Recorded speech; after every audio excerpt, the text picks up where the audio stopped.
दोस्तों हम लोगों के जीवन में हमेशा कुछ ना कुछ छोटी मोटी दुर्घटना होती ही रहती है। कभी किसी को हाथ जल जाता है खाना बनाते समय, कभी कोई गिर पड़ता है तो उसको कट लग जाता है, छिल जाता है, या कभी कभी हड्डी टूट जाती है। अब उस कंडीशन में हम लोग बहुत सारी एलोपैथी दवाओं का इस्तेमाल करते हैं, लेकिन क्या हम उस कंडीशन में होम्योपैथी दवाओं का भी इस्तेमाल कर सकते हैं? तो इसमें मेरा आंसर रहेगा जी हाँ, बिल्कुल आप इन कंडीशंस में होम्योपैथी दवाओं का इस्तेमाल कर सकते हैं, और ना केवल कर सकते हैं बल्कि एलोपैथिक दवाओं से भी दुगनी तेजी से ये होम्योपैथी दवाएं आपको विभिन्न प्रकार की आपकी चोटों में, चाहे वो जले का निशान हो, चाहे वो आप जल गए हो, या फिर आपको हड्डी टूट गई हो, या फिर छिल गया हो, कट गया हो, तब ये दवाएं आपकी बहुत ज़्यादा हेल्प करेंगी और दुगनी तेजी से आपको ठीक कर देंगी। तो आज इस वीडियो में मैं आपको उन्हीं दवाओं के बारे में बताने वाला हूं कि किस कंडीशन में कौन सी दवा आपको इस्तेमाल करनी चाहिए। तो चलिए दोस्तों शुरू करते हैं। सबसे पहले मैं आपको बताता हूं कि मान लीजिए कोई व्यक्ति गिर पड़ा है और उसकी कहीं हड्डी टूट गई है। वो कोई सी भी हड्डी हो सकती है, पैर की हड्डी हो सकती है, हाथ की हड्डी हो सकती है, उंगली की हड्डी हो सकती है, कुछ भी हो सकता है, लेकिन उसको फ्रैक्चर हो गया है। अब वो फ्रैक्चर कोई सा भी हो और उसको बहुत ही ज्यादा दर्द हो रहा है, तब उस कंडीशन में हम एक होम्योपैथिक दवा सिम्फाइटम ऑफिसिनेल करके आती है, उसका यूज कर सकते हैं। और सामान्यतः यदि इसकी सिम्फाइटम की 6x पोटेंसी या 30 पोटेंसीज कंटिन्यूअसली यूज की जाएं, यदि आप 6x पोटेंसी का यूज कर रहे हैं तो उसकी 4 टैबलेट दिन में 3 बार यूज करें। और मान लीजिए कि आपको 6x पोटेंसी नहीं मिल रही है और 30 पोटेंसी जो कि बहुत इजीली अवेलेबल है और आपको वो मिल रही है, तो सिम्फाइटम ऑफिसिनेल 30 पोटेंसी की 2-2 बूंद दिन में 4 बार दें, तो उस व्यक्ति की हड्डी जुड़ने की जो स्पीड है वो तेज हो जाएगी, और जो प्लास्टर आपको 1.5 महीने 2 महीने तक लगना चाहिए था हड्डी जुड़ने में, वो आपको 20-25 दिन में जुड़ जाती है। ऐसा एक एग्जाम्पल होम्योपैथिक किताबों में लिखा है कि डॉक्टर हैरिंग जो थे, उनके पास कोई पेशेंट आया और उसकी हड्डी टूट गई थी फीमर, और उसको जोड़ने के लिए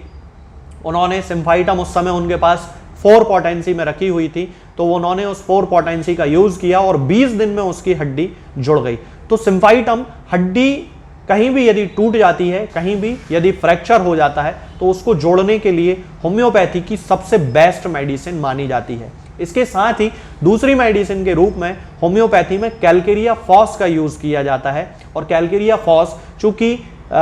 हमारी हड्डियों में ही पाया जाने वाला कैल्शियम है, तो उसका बहुत ज़्यादा यूज़ है। तो कैलकेरिया फॉस भी यदि सिम्फाइटम के साथ यूज़ की जाती है तो हड्डी जोड़ने की जो स्पीड है वो अच्छी हो जाती है और पेशेंट जल्दी से रिकवर कर जाता है। इस तरह के केसेस में हमें कैलकेरिया फॉस 6x पोटेंसी में यूज़ करनी चाहिए और 4 टैबलेट दिन में 3 बार हमें लेना चाहिए।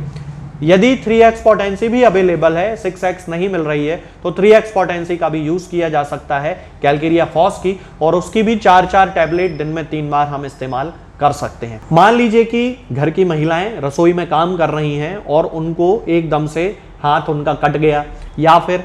वो कोई जो बच्चा है वो गिर पड़ा और उसको वहां पे छिल गया और खून निकल आया, तब उस कंडीशन में कैलेंडुला ऑइंटमेंट बहुत ही अच्छा रिजल्ट देता है। इसका मदर टिंचर भी बहुत अच्छे रिजल्ट देते हैं। कैलेंडुला यानी कि गेंदे के फूल से बनने वाली एक दवा होती है जिसका होम्योपैथी में यूज किया जाता है। उस कंडीशन में यदि हम कैलेंडुला का यूज करते हैं, और कैलेंडुला मान लीजिए कि कोई छोटा बच्चा है और वो उसको छिल गया, खेलते खेलते वो गिर पड़ा, तो अपने घर में कैलेंडुला रखिए और उसको क्या करना है कि घाव को पहले अच्छे से धो लें, साफ कर लें, और फिर तुरंत ही कैलेंडुला को रुई में लेके और उस घाव पे रख के और उस पे पट्टी बांध दें। तो आप देखेंगे कि 24 से 48 घंटे में ही वो जो घाव है वो अच्छा होने लगेगा। पकेगा बिल्कुल नहीं तो ज्यादातर क्या होता है कि चोट लगने पे घाव पकने लगता है, पस पड़ने लगती है। लेकिन यदि उस समय हम तुरंत ही कैलेंडुला का यूज कर लेंगे, उसके मदर टिंचर का या हम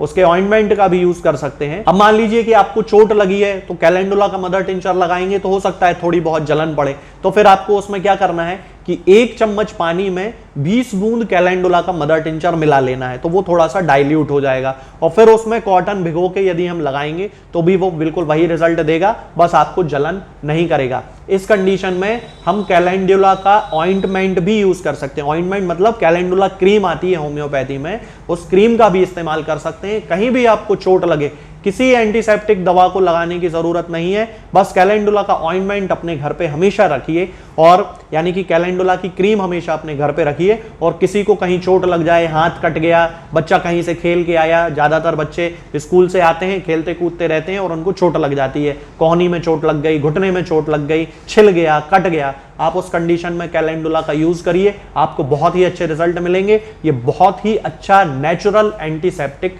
है। अब मान लीजिए कि आप कहीं पे जा रहे थे और अचानक से आप गिर पड़े, या फिर आपको कोई चोट लग गई, ब्लंट चोट हो गई, मुंदी चोट यदि आपको हो गई है, तो उस कंडीशन में तुरंत ही आप आर्निका 30 पोटेंसी में ले आएं, और आर्निका 30 की 2-2 बूंद दिन में 3 बार आप पी लें, तो 24 से 48 घंटे में वो जो चोट का दर्द है वो ठीक हो जाएगा। आर्निका का जो पेशेंट होता है उसको दर्द इतना सिवियर होता है, खास तौर से उसको मसल पेन बहुत ज्यादा होता है, तब उस कंडीशन में वो पेशेंट उस स्थान को छूने भी नहीं देता, टच भी नहीं करने देता। आपने ऐसे बहुत सारे बच्चे भी देखे होंगे, बड़े लोग भी देखे होंगे, जिनको यदि कोई ब्लंट चोट लग जाती है, कोई मुंदी चोट लग जाती है, तो वो उस स्थान को टच भी नहीं करने देते। और ये आर्निका का सबसे खास सिम्टम है कि यदि पेशेंट को कोई चोट लगी है और वो उसको छूने भी नहीं दे रहा है, तब आपको 100% वहां पे आर्निका का यूज करना है। आर्निका 30 पोटेंसी में ले आएं, 2-2 बूंद दिन में 3 बार या 4 बार सीधे जीभ पे रख के उसको दे दें, बहुत ही अच्छे रिजल्ट मिलेंगे। अब इसके साथ दोस्तों अगली मेडिसिन आती है हाइपेरिकम।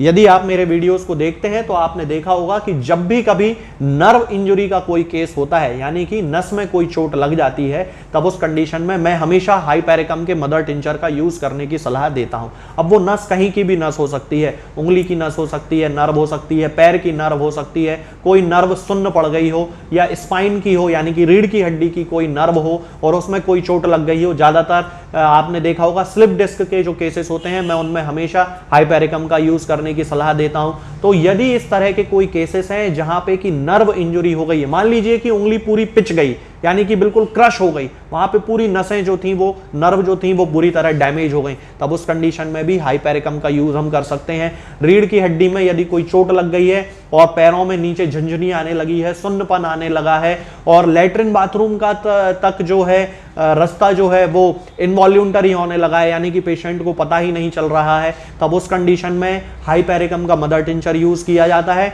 इसकी शुरुआत होती है 10-10 बूंद दिन में 3 बार, आधे कप या 1 कप पानी में मिला के यदि हम पेशेंट को देना शुरू कर दें, तो आप देखेंगे कि 3 से 4 दिन में ही पेशेंट को बहुत अच्छे रिजल्ट मिलने लगते हैं, बहुत ही अच्छा रिलीफ उसको मिल जाता है। अब मान लीजिए दोस्तों कि कभी कभी ऐसा होता है कि हम लोग जल जाते हैं, बहुत ज्यादा गहरा जलने पर तो नहीं, लेकिन यदि शरीर की जो त्वचा है और वो उसका ऊपरी हिस्सा यदि थोड़ा बहुत जल गया है, तब उस कंडीशन में यदि पेशेंट को तुरंत ही आर्टिका यूरेंस का मदर टिंचर लगा दिया जाए, कॉटन में लगा के, कॉटन में भिगो के कॉटन को आर्टिका यूरेंस के मदर टिंचर पे, और उसको उस स्थान पे लगा दिया जाए और उस पे पट्टी बांध दी जाए, तो कई बार आप देखेंगे कि वो जो जले का निशान कभी कभी पड़ जाता है, वो जले का निशान भी बिल्कुल नहीं पड़ता है। तो यदि कोई पेशेंट जल गया है और उस कंडीशन में उसको घाव पे लगाने के लिए हमें आर्टिका यूरेंस का मदर टिंचर यूज करना है, कॉटन में यानी कि रुई में भिगो लें और उसको तुरंत उस स्थान पे लगा दें